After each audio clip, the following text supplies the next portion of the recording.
के संयोजक भाई सुरेश यादव जी यहाँ मेरे सामने फूल से मुस्कुराते हुए मेरे भाई, मेरे भतीजे, मेरी बेटियां, मेरे बच्चे, आज हम आपके बीच में इसलिए आए हैं कि भारत में तो तमाम डॉक्टर्स हैं।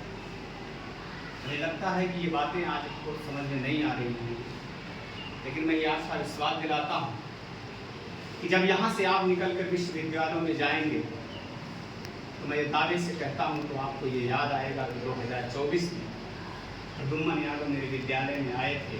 तब हम लोग इंटर और हाई स्कूल के बच्चे थे, उन्होंने हमें साहब के बारे में बताया था।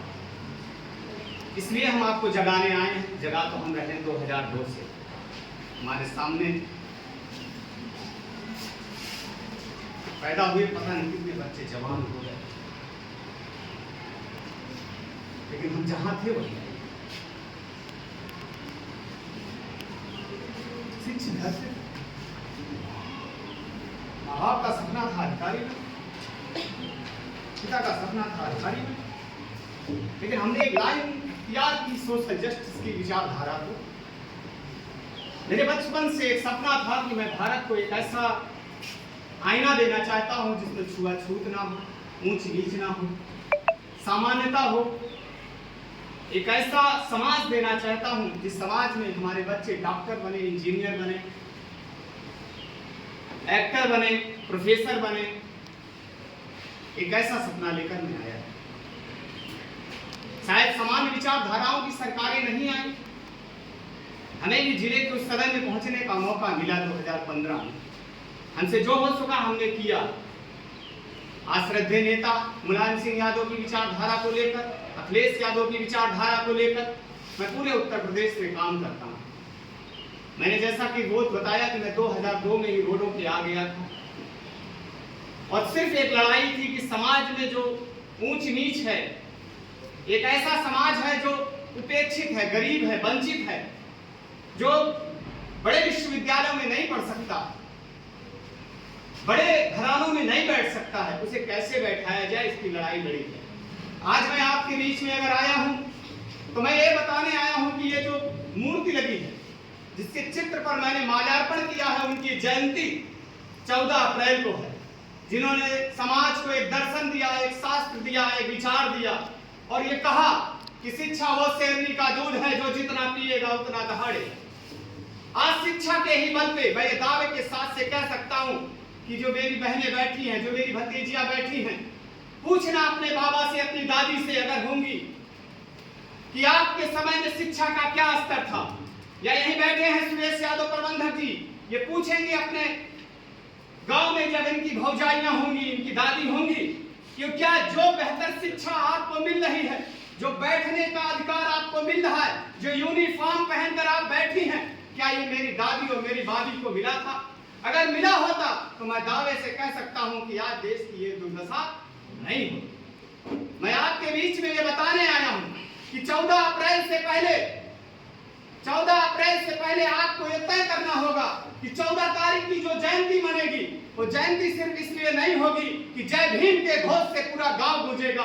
14 अप्रैल की जो जयंती मनेगी, उस जयंती में एक परिवर्तन, एक सोच भी होना चाहिए। वो सोच क्रांति का होना चाहिए, इसलिए क्योंकि जिसकी आप जयंती मनाओगे वो 36 भाषाओं का ज्ञाता था। सिंधु गुप्ता जी, 36 भाषाएं। आप एक भाषा, दो भाषा पढ़ने में विलुप्त हो जाते हैं, परेशान हो जाते हैं। Doctor B R Ambedkar Columbia University में पढ़े और उन्होंने भारत को एक ऐसा दस्तावेज दिया, एक ऐसी किताब थी जिस किताब से पूरा देश गौरवान्वित होता है। लेकिन मेरे फूल से मुस्कुराते हुए बच्चों, अभी मैं बोलते समय भावुक हो गया था। मैं अभी बोलते समय मेरा शब्द कहीं ना कहीं लड़खड़ा रहा था। इसलिए लड़खड़ा रहा था कि जो मेरी आने वाली नस्लें हैं, ऐसा नहीं है कि आप तैयार नहीं होगे, ऐसा नहीं है कि आप 23 साल, 24 साल, 25 साल, 55 साल की उम्र नहीं देखोगे।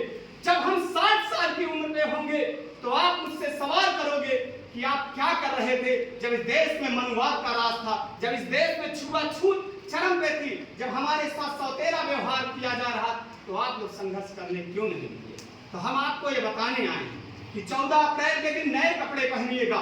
14 अप्रैल के दिन शाम को अपने दरवाजे जलाइएगा और दीपक जलाने के बाद संकल्प लीजिएगा कि मुझे डॉक्टर बनना है, मुझे इंजीनियर बनना है, मुझे प्रोफेसर बनना है, मुझे इस विद्यालय से निकल करके जन्म विश्वविद्यालय में जाना है, इलाहाबाद विश्वविद्यालय में जाना है और यहाँ से निकलने के बाद एक सपना सजोना होगा।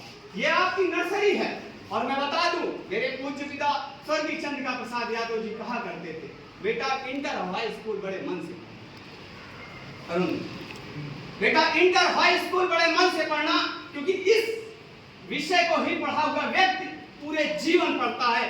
इसी पढ़े हुए विषय को आप पूरे जीवन पढ़ोगे, मैं दावे के साथ से कह सकता हूं, क्योंकि मैं भी राजनीति का शास्त्र हूं, मैं भी राजनीति का शास्त्र हूं, मैंने एमए राजनीति से की है। तो मैं आपके बीच में सिर्फ आपको ये जगाने आया हूं कि आप यहाँ से निकलिएगा तो एक बेहतर, एक कुशल, एक नेतृत्व लेके जाइएगा। आपके सामने देखिए डॉक्टर राम मनोहर लोहिया की फोटो लगी है। इसमें कितने नौजवान जानते हैं कि डॉक्टर राम मनोहर लोहिया आपके जिले से पैदा हुए? नहीं जानते। यही हमारी व्यवस्था है, यही हमारी कमजोरी है कि इतना बड़ा समाजवाद को समाजवादी परिभाषा से परिभाषित करने वाले यही अकबरपुर शहजादपुर का नाम अगर आपने सुना होगा तो ये डॉक्टर राम मनोहर लोहिया आपके जिले में पैदा हुए। तो आपको इनको भी पढ़ने की जरूरत है। आपके बगल में ये बुद्ध जी की तस्वीर लगी है। जानते हैं बुद्ध जी ने क्या कहा था? बुद्ध जी ने कहा था, गलत दिशा में जा रही भीड़ से अच्छा है सही दिशा में अकेले चलो। आप कभी कभी कबीर को पढ़ा करना। कबीर को जब पढ़ोगे तो बहुत कुछ मिलेगा। कबीर उस विचारधारा के नाम के शोधक हैं जिन्होंने कहा था, साईं इतना दीजिए जाके कुतुम समाए, मैं भी भूखा ना रहूं साधु न भूखा जाए। कबीर को पढ़ो। कबीर एक दर्शन है। प्रबंधक जी, मैं आपसे आह्वान करूंगा, जब अगली बार आपकी विद्यालय का टूर जाए तो इनको मगहर जरूर दिखाइएगा, कबीर की वो पावन स्थली जरूर दिखाइएगा जहां से उन्होंने आगाज किया था समाज को।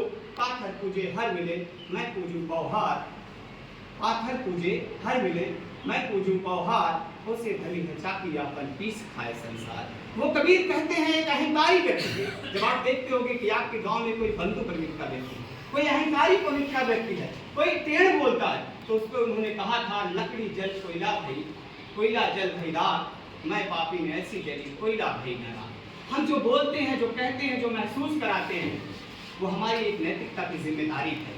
और मैं आपसे फिर लास्ट बार इस विदाई के साथ, इस सोच के साथ, क्योंकि देखिए मेरे पास जो समय है वो बहुत कम है, क्योंकि हमने भी अपने जीवन का 40 साल गुजार दिया, तो हमने चाहते हैं बेहतर भारत बने। उस भारत में हम जब यहाँ से निकल के जाएं, अक्सर मैं हर विद्यालयों में कहता हूँ, ये जो बच्चा है, मेरा सपना है कि एक समय एसडीएम बने, और जब एसडीएम बन करके फर्रुखाबाद में पोस्ट हो और मेरी ये पर्ची जाए तो ये दौड़ करके मेरा स्वागत करे और कहे कि यही की प्रेरणा से मैं एसडीएम।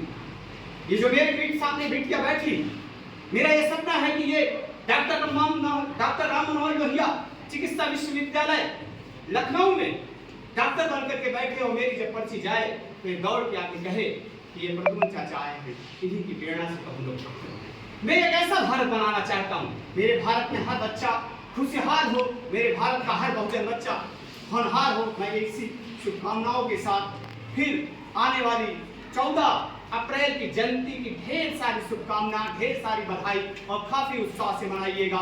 जय हिंद, जय भारत, जय